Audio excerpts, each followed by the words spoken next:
குறைச்சி மதிப்பிடாமல் ரொம்ப அபரீதமாக கொண்டாடி கொண்டு போய் சேர்த்துருக்கிறீங்க. எங்களுக்கு அதில் எந்த விதமான குறையுமே நீங்கள் வைக்கலை. வழக்கமாக நல்ல படங்களை அரவணைச்சு கொண்டு போவீங்க, அது இந்த படத்துக்கும் பண்ணியிருக்கிறீங்க.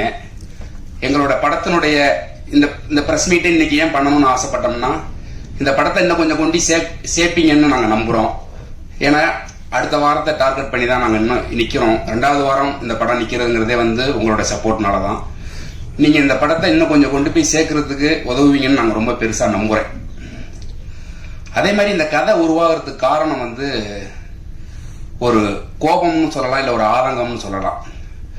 இவ்வளவு பெரிய இந்திய நாட்டில் விளையாட்டு மட்டும் ஏன் தனித்து விடப்பட்டிருக்கு, அது ஏன் யாராலும் கண்டுக்கப்படாமே இருக்குங்கிற கோபம் தான் இது ஆக்சுவலாக உங்களுக்குமே இருக்கும் தான்.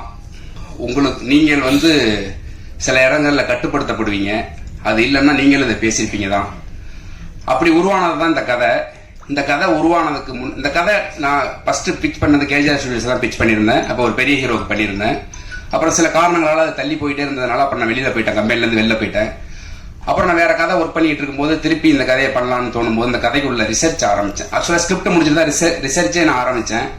அப்படி போகும்போது இந்த கதையில் நான் பார்த்த மனிதர்கள், நான் கேட்ட விஷயங்கள் எல்லாம் என்னை ரொம்ப கொடூரமாக அச்சுறுத்த ஆரம்பிச்சிருச்சு. எனக்கு பயம் வந்துருச்சு. ஏன்னா நான் ஒரு புது டைரக்டர். நான்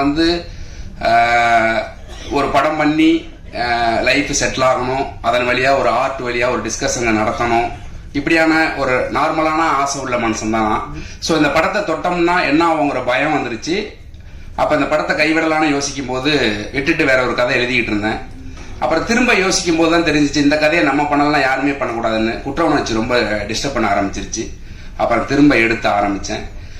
அதற்கப்புறம் இந்த கதைக்குள்ள நிறைய ஹீரோக்கள் வந்தாங்க. காலமும் சூழலும் அது நிகழவே இல்லை. அதுக்கப்புறம் தான் என்னோட ஹீரோ கேஜிஆர் உள்ள வந்தாரு. அவர் ஹீரோவா உள்ள வந்ததுக்கு அப்புறம் இந்த கதையை இன்னும் எப்படியெல்லாம் மாத்தலாம், அவர் எங்கேயுமே எனக்கு இது வேணும் அது வேணும்னு அவர் இது வரைக்கும் என்கிட்ட கேட்டதே இல்லை. இந்த கதைக்கு முழு சுதந்திரம் எனக்கு இருந்துச்சு. தயாரிப்பாளர்கள் 3 பேரும் சரி, ஹீரோவாவும் சரி. ஏன்னா நான் ஹீரோவா எதுக்கு இதை சொல்றேன் அப்படின்னா, புதுசா வர ஹீரோவுக்கு சில பயம் இருக்கும், இப்படிலாம் இருக்கலாம் இப்படிலாம் இருக்கலாம்னு. அவர் ஒரு 12-13 படம் பண்ணியிருக்கிறாரு. அப்படி இருக்கிறப்ப அவர்கிட்ட இருந்து எனக்கு எந்த விதமான இடையூறும் இல்லை கதைக்கு. நான் கதையை ரொம்ப ஃப்ரீடமா தான் பண்ணேன். அதே போல இந்த கதையை இதுக்கப்புறம் இப்போ டேக்கப் பண்ணணும்னு சொல்லும்போது திருப்பி ஒரு 3-4 ஹீரோ போனோம். அதுக்கப்புறம் உள்ள வந்ததுக்கு அப்புறம் நான் ஃபர்ஸ்ட் போய் கதை சொன்னது பீட்ரிகன் மாஸ்டர்கிட்ட. அவர் ஒரு காப்பி குடிச்சுக்கிறேன்னு சொல்லிட்டு கதையை ஆரம்பிச்சவர் காப்பி குடிக்கவே இல்லை, கதை கேட்டு முடிச்சுட்டு நல்லா இருக்குன்னாரு. அப்போ மார்க் ஆண்டனி படம் ரிலீஸ் ஆயிருந்துச்சு. நல்லா இருக்குது, கதை நல்லா இருக்குது. அவர் ஒரு படம் டைரக்ட் பண்ணியிருக்காரு வியட்நாமில். அது மாதிரி எனக்கு ரொம்ப நெருக்கமாக இருக்கு அப்படின்னு சொல்லிட்டு ஹீரோ யாருன்னு கேட்டார். ஹீரோ சொன்னேன். வாய்ப்புக்காண்டி வேலை போயிட்டேன்னு சொல்லிட்டு எனக்கு ஆரி துப்புனாரு. அப்போதான் நான் மாஸ்டர்கிட்ட சொன்னேன், இல்லை மாஸ்டர் நான் ஒன்று பண்ணி காட்டுறேன் மாஸ்டர், இல்லை நான் இண்டஸ்ட்ரியை விட்டு போயிடுறேன்னு சொல்லிட்டு வந்தேன். இல்லை அவ்வளோ பெரிய வார்த்தையெல்லாம் நீங்கள் சொல்லாதீங்க அப்படின்னாரு. அதுக்கப்புறம் பூஜையில் தான் மாஸ்டரை கூப்பிட்டு கேட்டேன், மாஸ்டர் இப்போ ஓகேவான்னு கேட்டு. மாஸ்டர் அப்போ தான் உள்ளே வந்தார். ஆனால் மாஸ்டர் அதுக்கு முன்னாடி கதை கேட்டுட்டு இதில் எனக்கு என்ன வேலை அப்படின்னு கேட்டார். எந்த சண்டையுமே இல்லையே அப்படின்னாரு. இல்லை மாஸ்டர் எனக்கு ஸ்போர்ட்ஸ் பண்ணி கொடுக்கணும்னு நான் ஆசைப்பட்றேன் அப்படின்னு சொல்லி அப்படி தான் மாஸ்டர் உள்ளே வந்தார். மாஸ்டர் உள்ளே வந்ததுக்கப்புறம் இந்த கதையுடைய ஸ்போர்ட்ஸ் எல்லாமே பெருசாக மாறுனுச்சு, எல்லாம் நடந்துச்சு. ஆனால் இந்த கதை ஆரம்பித்து இந்த கதையை தயாரிப்பு நிறுவனங்கள்லாம் தயாரிப்பு நிறுவனம் ஸ்வஸ்திக்கு ஆரம்பித்து போயிட்டு இருக்கும்போது நான் ஃபஸ்ட்டு கோர்ட்டு போகணும்னு நான் சொன்னேன். கோர்ட்டு போகும்போது கோர்ட்டுக்கு குறைந்தபட்சம் 1 கோடி ரூபா செட்டு. நான் ஒரிஜினல் கோர்ட்டு மெட்ராஸ் யூனிவர்சிட்டி தான் பிளான் பண்ணியிருந்தோம். கடைசியில் ஜிஓ பாஸ் பண்ணி அது இல்லைன்னு சொல்லிட்டாங்க. கோயம்புத்தூரில் கருப்பு படம் பண்ண செட்டு தான் போயிருந்தோம். அந்த பட்ஜெட் எங்களுக்கு தாங்கலை, அது ஒரு நாளைக்கு 3 லட்சம் ரூபாய். அப்புறம் சரி வேற வழி இல்லைன்னு சொல்லிட்டு செட்டு போகலாமா படத்தை கைவிடலாமாங்கிற நிலைமையெல்லாம் இருந்துச்சு. ஏன்னா இதுக்குள்ள இன்வெஸ்டர்ஸ் திடீர்னு பேக் வாங்கி போயிட்டாங்க. அதுக்கப்புறம் பிரசாந்த், அருண், அஜித் இவங்க தான் முழுசா இந்த கதைக்குள்ள நின்று பண்ணிடலாம் அப்படின்னு சொல்லிட்டு வந்தபோது நான் முதல்ல கேட்டது கோர்ட். அது எனக்கு கேட்டது 75 லட்சம் ரூபாய். ஒரு புது டைரக்டரை நம்பி முதல்ல 75 லட்சம் ரூபாய் செட்டு போட்டு கோர்ட் போர்ஷன் போகலாமாங்கிறது எனக்கு எதுவும் என் காதுக்கு வரல. நான் கோர்ட்டு தான் வேணும்னு சொல்லி கோர்ட் ஷூட் எல்லாம் முடிச்சுட்டு ஏரியாவில் ஷூட் பண்ணிட்டு இருக்கும்போது எனக்கு ஹீரோ ஃபோன் பண்ணாரு. நீங்கள் கோர்ட்டு கேட்டப்போ நான் உள்பட நிறைய பேருக்கு உங்கள் மேலே கோபம் இருந்துச்சு.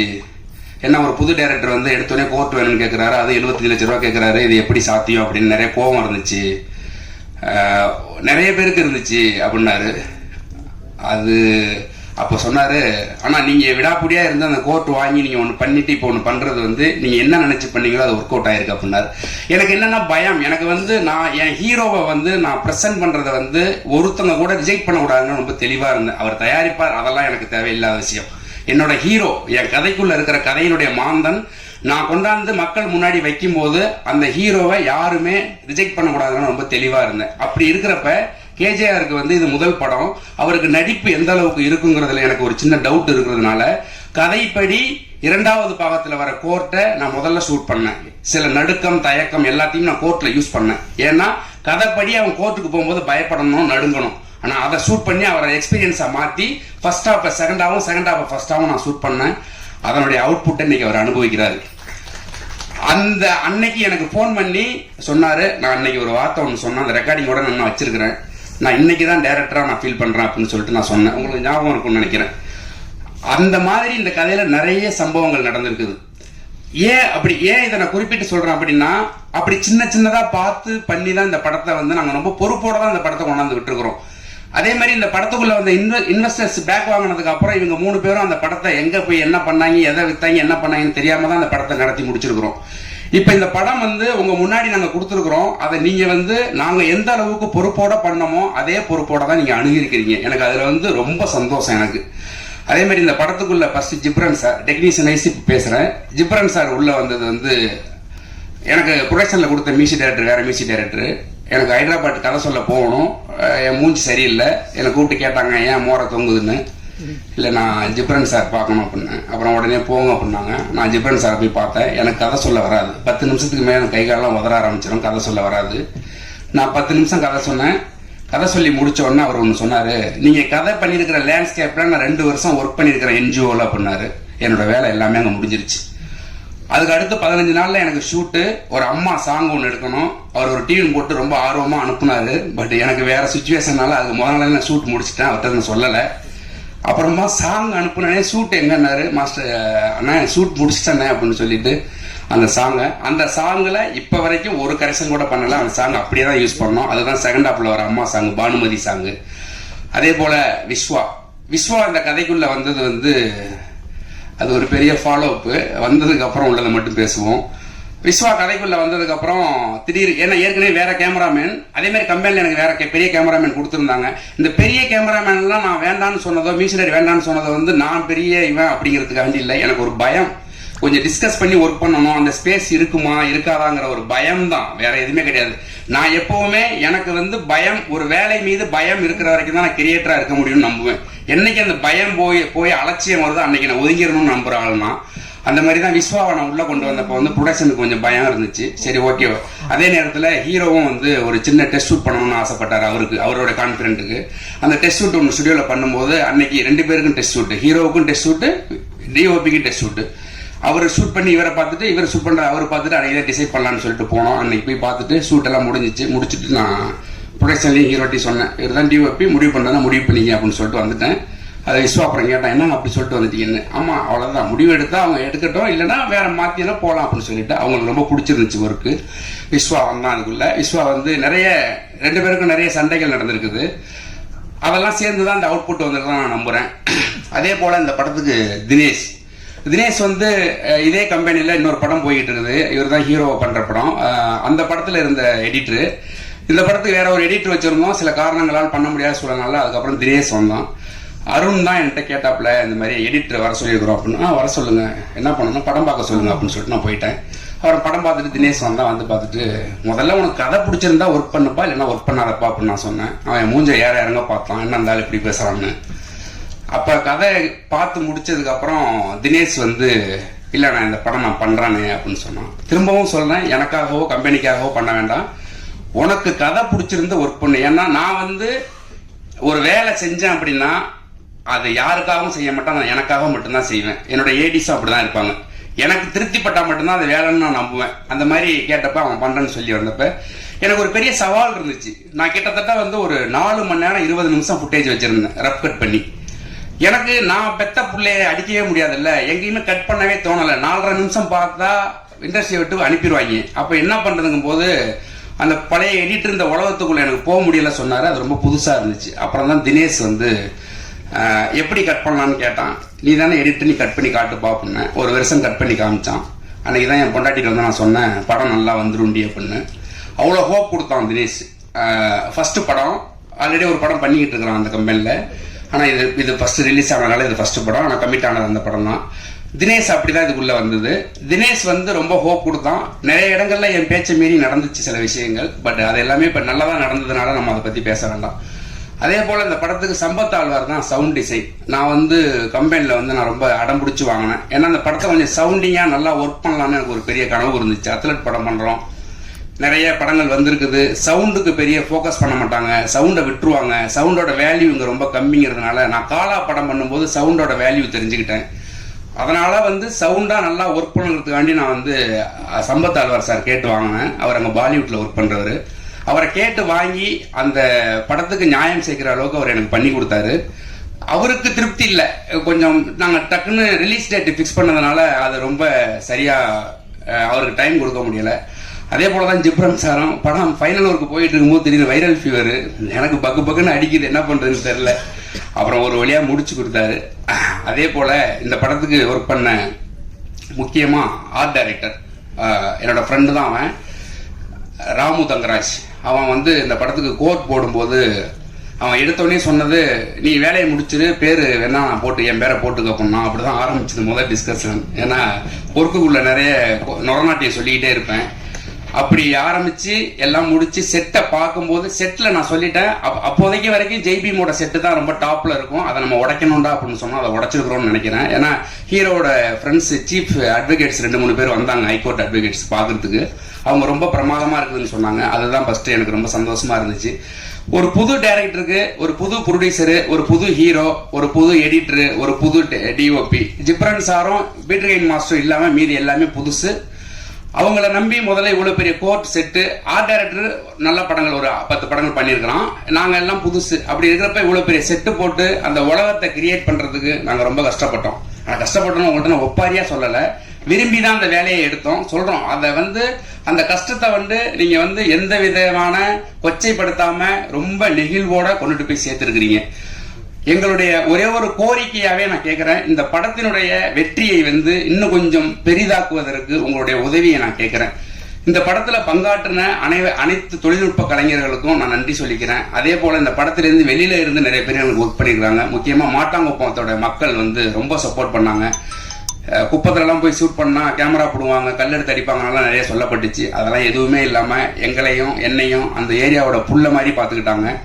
அதே போல இந்த படத்துக்காக நிறைய பேர் அட்வொகேட்ஸ் ஒர்க் பண்ணி கொடுத்துருக்காங்க. அவங்க எல்லாருக்கும் என்னோட நன்றி. முக்கியமா இந்த படத்துல எனக்கு வந்து நிறைய கொஞ்சம் கோவப்படுவேன், அப்படி எல்லாத்தையும் பொறுத்துக்கிட்டு இந்த படத்துக்கு நிறைய ஒர்க் பண்ணி கொடுத்தது என்னோட டீம் தான். என்னோட அசிஸ்டன்ட் டைரக்டர் டீம் வந்து என்னை சகிச்சுக்கிட்டு என் கூட ஒர்க் பண்ணதுக்கு வந்து பெரிய நன்றி. இந்த படத்தினுடைய அவுட்புட்ல அவங்களுடைய பங்களிப்பு ரொம்ப பெருசு. அதே போல இந்த படத்துக்காக எந்தவித எதிர்பார்ப்பும் இல்லாம என்னவாகும்னு எதுவுமே தெரியாம இந்த படத்தை எனக்கு வேண்டி பண்ணி கொடுத்த ப்ரொடியூசர்ஸ் 3 பேருக்கும் வந்து ரொம்ப நன்றி கடன் பட்டிருக்கிறேன்.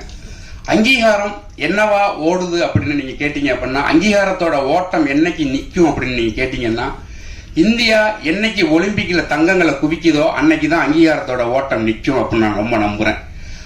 இந்தியாவினுடைய விளையாட்டினுடைய போக்கை மாற்றும் திசை வழியாக தான் அங்கீகாரம் படத்தை எடுத்து வச்சிருக்கிறேன். இந்த படத்தினுடைய வெற்றியும் ரொம்ப முக்கியம்தான். அதே சமயத்தில் இந்த படம் வணிக ரீதியா எங்களுக்கு நிறைய செய்ய வேண்டி இருக்குது. ஏன்னா இந்த ப்ரொடியூசர்ஸ் அதுக்கப்புறம் என்ன மாதிரி படங்கள் பண்ணணுங்கிறத இந்த வெற்றி தான் எங்களுக்கு முடிவு பண்ணி தரும். இந்தியாவினுடைய ஒட்டுமொத்த விளையாட்டுகளுடைய மனசாட்சியா தான் அங்கீகாரத்தை நம்ம முன்னாடி சமர்ப்பிச்சிருக்கிறேன். இந்த படத்தினுடைய ஒவ்வொருத்தரோட உழைப்புக்கு பின்னாடி வந்து எதிர்பார்ப்பும் வெறும் ஊதியம் மட்டும் இல்ல, கொஞ்சம் பொறுப்பும் நிறைய இருந்துச்சு நான் நம்புறேன். அந்த பொறுப்பு தான் அந்த படத்தை இவ்வளவு சரியா கொண்டாந்து அவங்க முன்னாடி நிப்பாட்டிக்க தான் நான் நம்புறேன். ஏன் அப்படின்னா, இந்தியாவில விளையாட்டுத்துறை ஏன் கவனிக்கப்படலைங்கிறதுக்கு எந்த விதமான காரணமும் யாருக்குமே தெரியாது. ஏன் அப்படின்னா, இது ஒரு துறையாவே யாரும் மதிக்கிறது கிடையாது. அந்த துறையில நடக்கிற அனைத்து சிக்கல்களையும் பேசணும்னு நான் முடிவு பண்ணி தான் இந்த படத்தை நான் எடுத்திருக்கிறேன். இந்த படத்தினுடைய வெற்றிக்கு இன்னும் உங்களுடைய உதவியை தேடி தான் நான் வந்திருக்கிறேன். அதே போல் இந்த படத்துல மிக உச்சமா நான் நன்றி சொல்ல வேண்டிய சில பேருக்கு இப்ப நன்றி சொல்லிடுறேன். இயக்குனர் தாஸ், டோரா படத்தோட டைரக்டர், இப்ப முருகு அப்படின்னு நிஞ்சான்னு ஒரு படம் பண்றாரு. தாஸ் அண்ணன் தான் எனக்கு இந்த வாய்ப்பை உருவாக்கி கொடுத்தாரு. அவர் இல்லைன்னா அந்த படம் நடந்திருக்குமான்னு தெரியாது. நான் இன்னும் வாய்ப்பு தேடிட்டு இருக்கிறவனாவே இருந்திருக்கலாம். அதுக்கப்புறம் இன்னைக்கு நான் உங்க முன்னாடி நின்று இதெல்லாம் பேசுறேன் அப்படின்னா அதற்கு முதல் காரணம் டைரக்டர் ரஞ்சித், என்னோட அண்ணன். அவர் தான் என்னுடைய வாழ்க்கையில மிகப்பெரிய மீட்பர்னு நான் சொல்லுவேன். ஏன்னா என்னுடைய வாழ்க்கையில சில சிக்கல்னால என் வாழ்க்கையை முடிச்சுக்கலான்னு இருக்கும்போது என்னை கூப்பிட்டு பக்கத்துல வச்சுக்கிட்ட ஒருத்தர். அவர் கூட இருந்த 2 வருஷம் என்னுடைய வாழ்க்கையில மறக்க முடியாத காலகட்டம். அவர் என்கிட்ட எதையுமே திணிச்சு சொன்னது கிடையாது. என்னுடைய சுதந்திரம் தான். அவர் இல்லைன்னா என்னுடைய லைஃபே கிடையாது. அதே போல இந்த படத்துல திவ்யா மேடம், ஹீரோவோட ஒய்ஃப், அவங்க நிறைய இன்புட்ஸ் எனக்கு கொடுத்துருந்தாங்க. அந்த இன்புட்ஸ் எல்லாமே ஹீரோவை நான் ஏன்னா அவங்க டிராவல் பண்ணது அது எல்லாமே எனக்கு இந்த படத்துல நான் அவரை வேலை வாங்குறதுக்கு எனக்கு நிறைய யூஸ்ஃபுல்லா இருந்துச்சு.